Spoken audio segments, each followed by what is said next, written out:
All right, welcome back to Getting Sober, again. My name is Jay, and today we're gonna ask the question of, where do my friends go after getting sober? But first, if you care about your own sobriety journey as much as we do, we have hundreds of videos on the topics of sobriety and self-improvement, so make sure that you're subscribed to this channel. All right, let's get started. Show of hands, how many of us found ourselves kind of lonely after getting sober? I know, me too.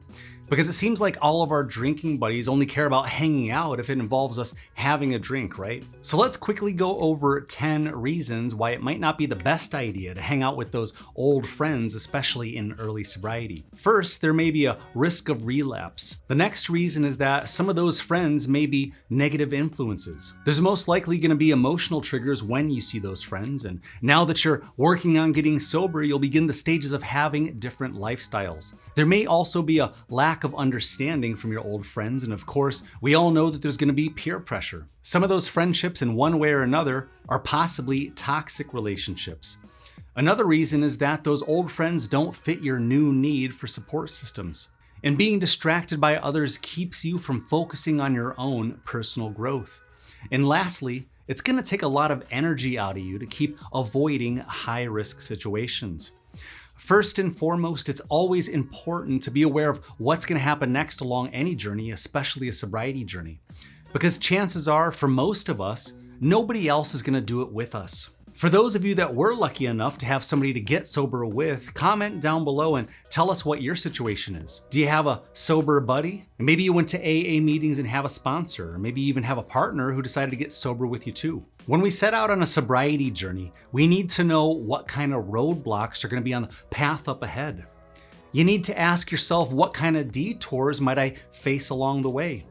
And what kind of distractions might keep me from getting to my intended destination? And sometimes too, whenever we set sail on a new unfamiliar voyage, we have to know that not everybody's gonna come along with us. You know that if you change jobs, that all your old coworkers aren't coming along with you. You know that if you start exercising on a regular basis, that most of your friends probably aren't gonna do that with you either. And if you're gonna start preparing to climb Mount Everest, you already know that most of your friends would probably say, cool, good luck with that. You see, there are many journeys that we're gonna take in life. It could be a journey of education, of romance, of maybe starting a family, or moving to a new city, state, or even country. It could be changing jobs or completely changing careers. It could be trying to improve your physical health or your mental health. And you wouldn't expect your friends to come along with you to your therapy session for support, right? Your new solo journey could also include reading more, saving money, fixing your credit, the list goes on and on. With all those situations, we know that you're most likely gonna temporarily be on those journeys alone. And we remember that the journey of 1,000 miles begins with a single step. So when we ask, where did all my friends go? We have to remember that our friends are on their own journeys too. They're dealing with their own struggles and successes and stresses, and also too inner demons.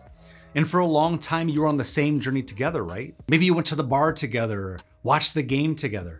Maybe you celebrated highs and lended shoulders for a good cry. And sometimes too, maybe you got into a little trouble together. For a time in your life, that was the journey that you were also on. You were more interested in passing the time by wasting time getting wasted. I know, me too. And one of the messages that we always preach here is to never play the role of a victim. It wasn't the fault of those friends for tempting you with a good time, or maybe you were the one who was tempting everyone else with a good time. Sobriety is all about self-empowerment. This channel is all about helping you to do it yourself, without judgment, without fear, without worrying about what's coming next or where everyone went, without worrying about if the way that you feel is natural, if it's just exclusive to you. We all go through the same experiences, and one of my goals by making these videos is to help normalize the process of getting sober, to help give you a sense of community when you maybe feel like at times your friends may have abandoned you because they don't seem to want to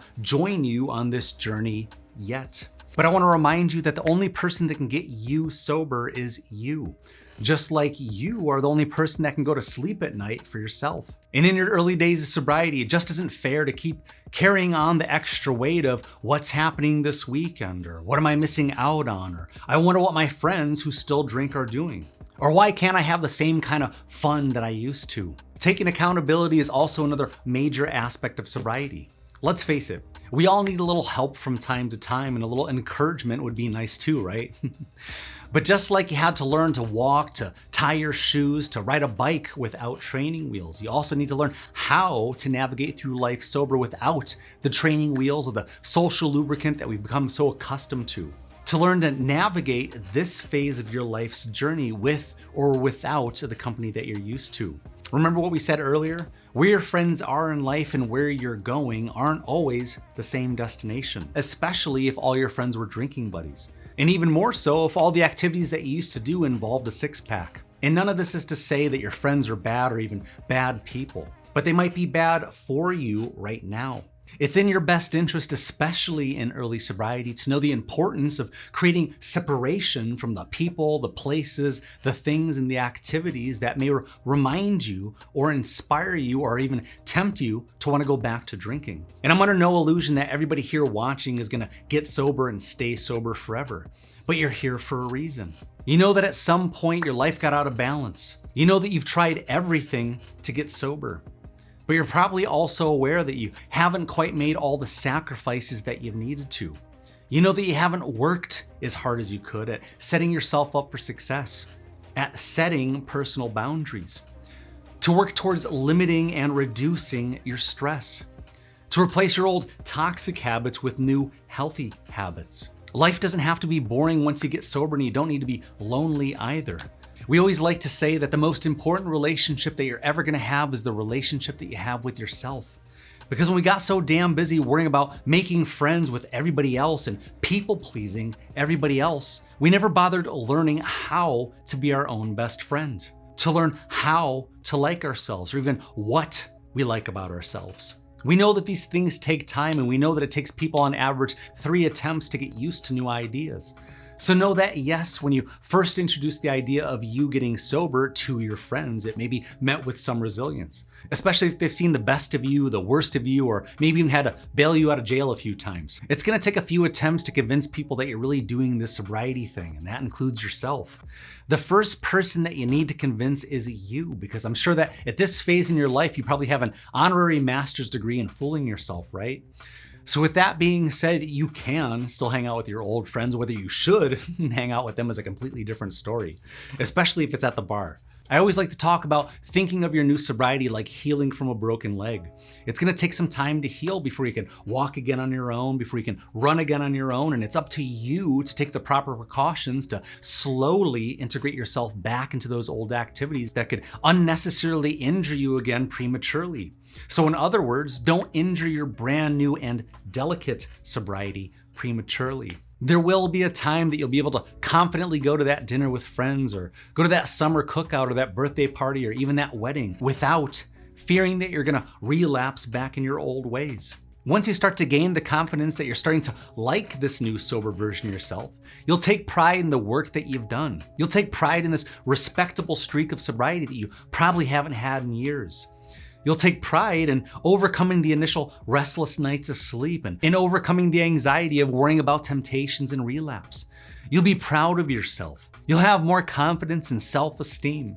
You'll have better physical and mental health. And you'll know that you're really making progress when you know that you don't want to give that up.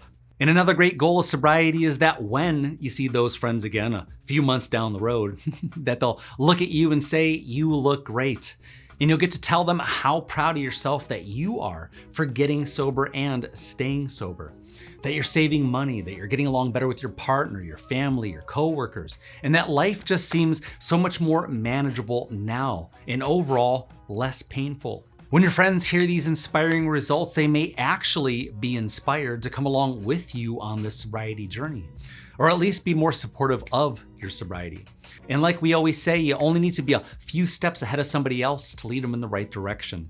So tell us your thoughts. Where are you along your sobriety journey? And what are the healthy compromises that you made for yourself and with the company that you keep?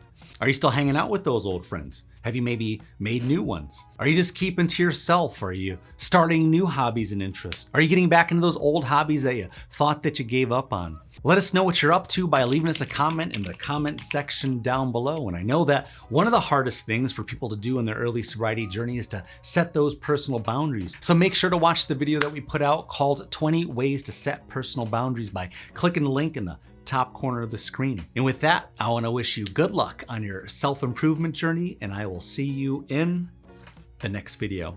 If you want to see another one of our videos, click here.